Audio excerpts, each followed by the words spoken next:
నమస్తే. ఇన్నాళ్ళు నన్ను సపోర్ట్ చేస్తూ, ఎంకరేజ్ చేస్తూ మీ ప్రేమని నాకు అందిస్తున్న ప్రతి ఒక్కరికి కృతజ్ఞతలు. అలాగే ఈ వీడియో కూడా ఖచ్చితంగా మీకు ఉపయోగపడుతుంది. లైక్, షేర్ అండ్ సబ్స్క్రైబ్ చేసి మీ సపోర్ట్‌ని నాకు అందించండి. అలాగే ఈ వీడియో పట్ల మీకున్న అభిప్రాయాన్ని కామెంట్ సెక్షన్‌లో కామెంట్ చేసి తెలియజేయండి. ఇప్పుడు వీడియోని చూద్దాం. జ్యోతిష్య శాస్త్రం ఒక అద్భుతం. వేదాంగమైన జ్యోతిష్య శాస్త్రం అనేటువంటిది మానవ జీవన గమనానికి ఒక వరం. జ్యోతిష్య శాస్త్రం నీ జీవితంలో వెలుగునింపే ఒక భాష. ఆ భాష నీకు అర్థమైతే ప్రకృతి నీతో మాట్లాడుతుంది. అస్ట్రాలజీ నేర్చుకోవాలి అనుకునే వారికి అద్భుత అవకాశం. మురళీధర శర్మ గారి అస్ట్రాలజీ క్లాసెస్ అతి త్వరలో మొదలు కాబోతున్నాయి. 100% జాబ్ గ్యారంటీ. వివరాల కొరకు సంప్రదించండి. నమస్తే, వెల్కమ్ టు అవర్ ఛానల్. నేను పద్మిని. ప్రస్తుతంతో పాటు ప్రముఖ ఆధ్యాత్మికవేత్త, ప్రముఖ న్యూమరాలజిస్ట్, లక్ష్మీ నరసింహస్వామి ఉపాసకురాలు శ్రీమతి స్రవంతి గారు మనతో పాటు ఉన్నారు. మాట్లాడదాం. నమస్తే అక్క. నమస్తే పద్మిని. అక్క, మనం ఇచ్చిన డబ్బులు వెనక్కి తిరిగి రావట్లేదు, మా డబ్బులు స్టక్ అయ్యాయి, ఏం చేయాలో తెలియట్లేదు, బోల్డ్ అంత గ్రడ్జ్ పెరిగిపోతుంది డబ్బుల విషయంలో. డబ్బు అనేది వచ్చిన తర్వాత అమ్మ వెరీ కేర్ఫుల్గా ఉండాల్సినటువంటి ఏకైక ద్రవ్యం డబ్బు కదా. అమ్మో, భయం వేస్తుంది. అయితే ఈ డబ్బులు ఇచ్చామండి, అయిన వాళ్ళకి ఇచ్చాము, చేయబదులకి ఇచ్చాము, హెల్ప్ అంటే ఇచ్చాము, కానీ తిరిగి రావట్లేదు అన్న వాళ్ళకి ఎలా డబ్బులు తిరిగి రావాలండి? ఎప్పుడు కూడా అవతల వ్యక్తి మీద కోపాన్ని పెంచుకోకూడదు. మనం ఎవరైతే డబ్బు ఇచ్చామో అతన్ని ముందు మీకు ఫర్గివ్నెస్ టెక్నిక్ అని ఉందన్నమాట. సాధ్యమేనా అదే కోపం? మన డబ్బులు రావాలంటే తప్పదు, ఎవరైనా క్షమించాల్సిందే, లేకపోతే రావు అన్నదా మీ ఉద్దేశం? ఎలా అయితే నువ్వు రాదు, వాడివ్వడు, నాకు తెలుసు వాడివ్వడు అని అనుకుంటూ ఉంటాం కదా, అది మనం ఏది అనుకుంటే 10 folds అయ్యి మనకు వస్తుంది అనేది ఖచ్చితంగా మనం తెలుసుకోవాల్సిన విషయం. కాబట్టి ఎప్పుడు కూడా అలా అనుకోవద్దు. అతను ఇస్తాడు అని అనుకోవాలి, అతను చేస్తాడు, అతను ఇస్తాడు అనుకోవాలి. ఈ ఫర్గివ్నెస్ టెక్నిక్ ఏంటంటే, నేను నిన్ను క్షమిస్తున్నాను, నువ్వు కూడా నన్ను క్షమించి ఇచ్చేసే డబ్బులు అని అనుకోవాలి. నీకు వచ్చాయి డబ్బులు, నాకు ఇవ్వాలని నీకు అనిపిస్తుంది, నాకు ఇవ్వు అని అనుకోవాలి. మీకు ఇంకొక టెక్నిక్ కూడా చెప్తాను, నేను అది చేశాను కాబట్టి మీకు కూడా చెప్తున్నా. చెవులో ఇలా చెప్పాలి, మీరు ఉన్నారు, పక్కన మనిషి ఉన్నాడు, అతను మీ దగ్గర డబ్బులు తీసుకున్న వ్యక్తి అని. అతనికి మీరు ఏం చెప్పాలనుకున్నారో అతని చెవులో అతనికి చెప్తున్నట్టుగా చెప్పాలి. ఎంత బాగా పనిచేస్తుందంటే ఈ టెక్నిక్. 1 సంవత్సరం నుంచి నాకు ఇవ్వవలసిన అతను కనిపించట్లేదు పద్మిని. నాకు అప్స్కాండ్ అయిపోయాడా? కనిపించట్లేదు, ఫోన్ ఎత్తట్లేదు, నాకు నేను వెళ్తే దొరకట్లేదు. పెద్ద అమౌంట్, మనం ఏమి ఇచ్చినా బాగా చాలా పెద్ద ఎత్తున సహాయం చేస్తాను. ఎవరన్నా మన దగ్గర ఉన్నప్పుడు ఎవరైనా అడిగితే, అయ్యో మన దగ్గర పెట్టుకొని లేవని అబద్ధం చెప్తున్నామే, మనకి అబద్ధం చెప్పాలంటే అది భయం మనకి, లేదంటే లేకుండానే పోతుంది అని వింటూ ఉంటాం కదా ఇలాంటి మాటలు. అనకూడదు, లేదు సర్లే హెల్ప్ చేద్దాంలే అని అనుకున్నప్పుడు చేసినవన్నీ కూడా ఇలా చుట్టుకుంటూ ఉంటాయి ఒక్కొక్కసారి. అయితే మీరు నమ్మండి, వారాహి అమ్మవారికి దండం పెట్టుకున్నాను. 2 రోజుల్లో నాకు ఎలా అయినా సరే కనపడేటట్టు చూడమ్మా అని చెప్పి ఇలా 2 చేతులు ఎత్తి నేను సిగ్నేచర్స్ కరెక్షన్ చేస్తాను కదా, కుర్చీలో కూర్చుని దండం పెట్టుకున్నా మనస్ఫూర్తిగా. 2 days కంప్లీట్ అయిన 3rd day ఆ వ్యక్తి నా ఎదురుగుండా, అతను ఎక్కడ ఉంటున్నాడు అనేది నాకు తెలుసు, ఫోన్ చేస్తే లిఫ్ట్ చేశారు. అంత మిరకిల్ జరిగిందనమాట. అయితే ఈ వారాహి అమ్మవారికి దండం పెట్టుకున్న తర్వాత ఈ టెక్నిక్ చదవడం జరిగింది, నేను చెవులో చెప్పడం అనేది జరిగింది. ఈ మధ్య ఏదైనా చెప్పాలి అని అంటే భయం వేస్తుంది, అన్నీ మీకే జరుగుతాయా, అన్నీ మీకే అవుతాయా, గ్రోత్ ఉందిగా లైఫ్ లో, చూస్తున్నారు కదా, అన్ని ఓపెన్ గా చెప్తున్నాము. దేవత మీకు సహకరిస్తుందా, ప్రతి దైవం మీకు పలుకుతుందా అని అంటే అవును, పలుకుతారు. ఎందుకంటే మనస్ఫూర్తిగా నేను దండం పెట్టుకుంటాను కాబట్టి పలుకుతారు. అది నా గొప్పతనం కాదు, భగవంతుడు ఔచిత్యం అది. And you show the gratitude as well immediate గా. నేను చాలా సందర్భాల్లో చూసాను కదా, ఈ గానుగాపురం యాత్ర విషయంలో కూడా ఎంత చక్కగా వాళ్ళని తీసుకువెళ్ళటం అనుకోవచ్చు. ఇంకొకటి అయితే బ్యాలెన్స్ ఉంది, అది కూడా చెయ్యాలి మనము. అదేంటి అనేది చెప్తాము ఫ్యూచర్ లో. అయితే మీరు ఏం చేస్తారు అంటే, మీకు వారాహి అమ్మవారికి దండం పెట్టుకోండి. మీకు డబ్బులు వెనక్కి రావాలి అని అంటే వారాహి అమ్మవారికి ఎలా తీసుకొచ్చేస్తారంటే అసలు అది అనుభవించాలి ఆ ఆనందాన్ని.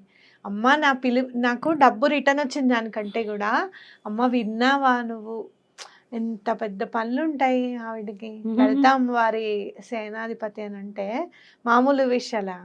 అంతే కదా. అంత పనిలో కూడా నేను చేసిన ప్రేయర్ నీకు అందింది, ఆ మాట నువ్వు విన్నావు, నువ్వు స్పందించావు అని అంటే ఇంత కరుణగల తల్లివే. నిన్నంటారా అందరూ కోపం ఉన్న ఆవిడ, ఉగ్రదేవత, అబ్బో ఉంచుకోకూడదు, అటు పెట్టుకోకూడదు, ఇంట్లో ఇది ఉండకూడదు, అది ఉండకూడదు అని చెప్పి ఇన్ని మాటలు ఎందుకమ్మా నిన్ను అని అనిపిస్తుంది అనమాట నాకు. అయితే మీరు తప్పకుండా వారాహి అమ్మవారికి దండం పెట్టుకొని చెవులో చక్కగా ఎవరైతే మీకు డబ్బులు ఇవ్వాలో ఆ వ్యక్తిని ఊహించుకొని అతని చెవులో మీరు చెప్తున్నట్టుగా చెప్పండి, నాకు ఇచ్చేసాయి నువ్వు డబ్బులు, నీకు వచ్చాయి డబ్బులు, నీకు వస్తున్నాయి, నేను నిన్ను క్షమిస్తున్నాను, నువ్వు కూడా నన్ను క్షమించి నాకు ఇచ్చేసాయి డబ్బులు అని చెప్పండి. మీకు తప్పకుండా రిటర్న్ వస్తాయి, ఖచ్చితంగా రిటర్న్ వస్తాయి. అయితే ఇందులో ఫాలో చేయాల్సిన ఇంకొక రిచువల్ ఏంటి అని అంటే, ఆదివారము శుక్రవారం పని వాళ్ళకి, మీ ఇంట్లో ఆడవాళ్ళు ఉంటారు కదా, చక్కగా మనం ఉంటాం కదా, మన ఇంట్లో పనమ్మాయి ఉంటుంది, అంట్లు తోముతుంది, బట్టలు ఉతుకుతుంది, పనమ్మాయి ఇల్లు ఉడుస్తుంది. ఆ అమ్మాయికి ఏదైనా మల్లెపూల మాల దొరికితే గనక ఒక మూర కొని చక్కగా అమ్మవారికి దండం పెట్టుకొని ఆ అమ్మాయికి ఇవ్వడం అనమాట. బొట్టు పెట్టి ఇవ్వడం శుక్రవారము ఆదివారం ఇవ్వండి. ఇది ఆ ఇంటి ఆ స్త్రీ చేయవలసింది. ఒకవేళ మగవాళ్ళు చేయాలి రెమెడీ అంటే మగవాళ్ళు ఏం చేయాలి అని అంటే, వాళ్ళ హస్బెండ్స్ ఉంటారు కదా, పని వాళ్ళ హస్బెండ్స్ ఉంటారు, వాళ్ళకి ఏదైనా కొనివ్వడం, వాళ్ళు ఏం పని చేస్తున్నారో వాళ్ళకి ఏది యూజ్ అవుతుందో చూసుకొని కొనివ్వడం. లేదు అంటే గనక మీ ఆఫీస్లో అటెండర్స్ ఉంటారు, వాళ్ళు కూడా పూజలు అవి చేస్తూ ఉంటారు, మీ ఇంట్లో ఇవాళ పూజ చేసుకుంటావు కదా, ఇంకా బలానా ఇది యూజ్ చేయి, నువ్వు ఈ పూలు దేవుడికి అని చెప్పి తీసుకో, నేను తీసుకున్నాను, నీకు కూడా కొన్ని తీసుకున్నాను, తీసుకో అని చెప్పి ఇవ్వడం, దేవుడికి యూజ్ చేసుకో అని చెప్పాలి, చెప్పడం. అది చేయడం. లేదు అంటే కనుక వాళ్ళకి ఏమైనా చెప్పులు అవసరం ఉన్నాయి, కొనుక్కోవాలి వాళ్ళు, పాప చెప్పులు కొనుక్కో అని చెప్పి ఇవ్వడం. లేదా వాళ్ళని తీసుకొని వెళ్ళి మీరు చెప్పులు కొనివ్వడం. గొడుగు, ఇప్పుడు గొడుగు చాలా ఇంపార్టెంట్, వానాకాలం కదా, గొడుగు కొనివ్వడం వాళ్ళకి. ఇలాంటివి చేస్తే మంచిది. యాక్చువల్గా అయితే ఆడవాళ్ళకి మల్లెపూలు కొనివ్వాలి అని ఉంది. ఒకవేళ మల్లెపూలు దొరకట్లేదు ఇప్పుడు, ఇంకా సీజన్ ఎండ్ అయిపోతుంది అని అనుకుంటే గనక కాగడ మల్లెపూలో, లేదు అంటే గనక సువాసన వచ్చేవి ఏవైనా సరే, గులాబీ పువ్వులో దండ పెట్టుకునే విధంగా ఉండాలి వాళ్ళు, అలాంటివి కొనివ్వండి. ఇలాంటివి చేసుకోవాలి. ఇది ఎన్నిసార్లు చేయాలి? ఇప్పుడు శుక్రవారము ఆదివారం, 5 ఆదివారాలు 5 శుక్రవారాలు అనుకోండి. ఒక్కొక్క వారాహి అమ్మవారికి దండం పెట్టుకోండి. అలాగే చెవులో చెప్పే టెక్నిక్ చేయండి, ఇది కూడా చేయండి. 3 చక్కగా ఎటువంటి పరిస్థితుల్లోనూ ఈ టెక్నిక్ యూజ్ అయిపోతుంది మీకు. నేను చేసింది ఏంటి అని అంటే, అనుకోకుండా ఆ రోజు శుక్రవారం అయింది పద్మిని, ఎక్కడికో వారాహి అమ్మవారిది మనం డెమో వీడియో చేసాం ఇక్కడే. అయితే నేను పెట్టుకోను అక్క అని అన్నావు, పెట్టుకోమ్మా అని చెప్పాం. ఈ అమ్మాయికి కూడా ఇచ్చాం మనం, మనకి వర్క్ చేసే అమ్మాయికి కూడా, ఆ అమ్మాయికి కూడా పూలు ఇచ్చాం ఆ రోజు. ఈ టెక్నిక్ అప్పుడు స్టార్ట్ చేశాను అనమాట నేను, శుక్రవారం. అనుకోకుండా నాకు అంటే ఇది చదవలేదు నేను, సాటర్డేస్, సండేస్, ఫ్రైడేస్ ఇవ్వాలని చదవలేదు, అనుకోకుండా అమ్మవారే చేయించారు మన చేత. నేను ఇక్కడ అమ్మవారికి పూజ చేసి ఆ నామాలు చెప్పినప్పుడు కూడా, మనం తర్పయామి అని చెప్పి 108 నామాలు చదువుతూ పువ్వుతో వదిలాం. అప్పుడు కూడా నేను ఇదే దండం పెట్టుకున్నాను, వీళ్ళ దగ్గర నుంచి నాకు రిటర్న్ వచ్చేటట్టు చేయమ్మా, ఇక్కడ ఉన్నారో అర్థం కావట్లేదు, బిజీ షెడ్యూల్లో నేను ఎక్కడ వెళ్ళను, ఎలా వెతకను నాకు తెలియట్లేదు అనే దండం పెట్టుకున్నాను నేను. వచ్చాయి డబ్బులు?